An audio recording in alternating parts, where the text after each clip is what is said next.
AI and automation is really built to make your life easier, make yourself more productive. But there is a hidden side effect that's going to be affecting our youth, and we need to talk about it.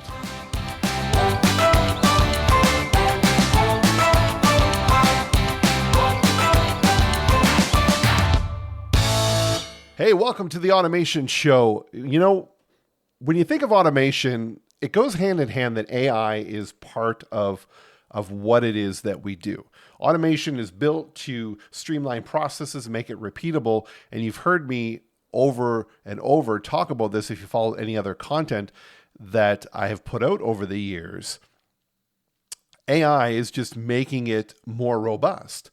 But I don't want to talk about the technology and strategies in this episode. I want to talk about something that I think is a red flag.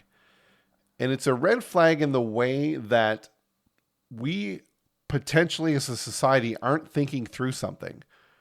I heard recently that in our local school system here in Canada, they're introducing ChatGPT to the younger grades. I mean, the younger grades, I have a son who's in grade 4, and he's been using Chromebooks for a couple of years now.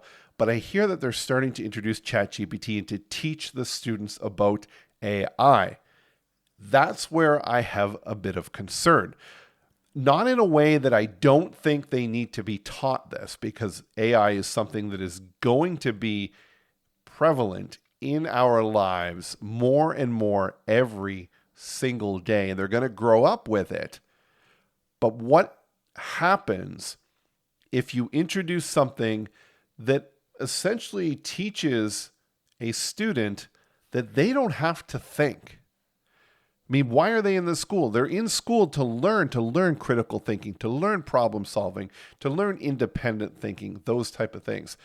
Now you're giving it a computer that can do all that for them. Why would they want to learn how to do it without it?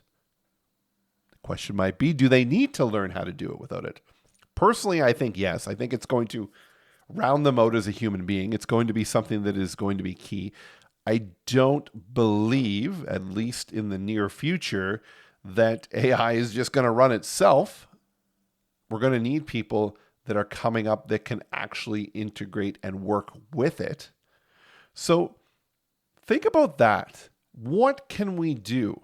I mean, we can do our best as a business, as a technology leader, to help educate the education system on best use practices. And they can do their best to try to implement ways to not make it a crutch, to teach it as a tool, to teach it as something to enhance the critical thinking that you already are learning, that you're already knowing. But what can we do at home?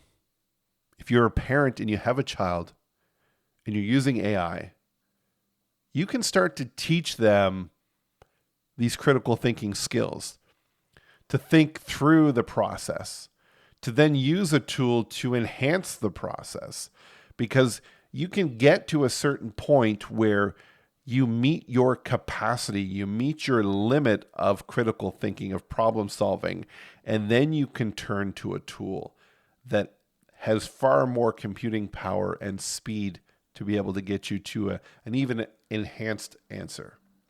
So encourage these problem solving skills. Think about gifts. Think of things that are coming out for birthdays, for holidays that are coming out, that can foster these critical thinking, problem solving things. STEM is an amazing learning methodology. I don't know what you really want to call it, but the idea of these STEM-based tools and toys are going to be more and more important now, as you're probably going to see less and less of this type of hands-on things in schools. Foster this independent thinking with your children. Limit the amount of access they would have to go to AI right away, especially when they're starting to do projects. I know some things that I'm going to implement too when my son decides or or gets into a grade where he has to come up with a project. It's not going to be a go-to to just hop on the computer and open up ChatGPT and say, hey, write me a project on this. I'm going to want him to think through the process, think through the steps, think through the angles, start to develop it, and now say, okay, let's go and see what we can come up with alternate things using these AI tools. But you need to get that foundation out. That's what I wanted to talk about in this episode. It was something that was on my mind because of my closeness to the topic, and also thinking about it for the last couple of days about, I wonder if the school systems are thinking about the impacts of becoming, for lack of a better word, lazy to AI. I mean, why wouldn't you? Why wouldn't you, as a student, just want to take the shortcut and get the answer? Because you're thinking about the now, you're not thinking about the future.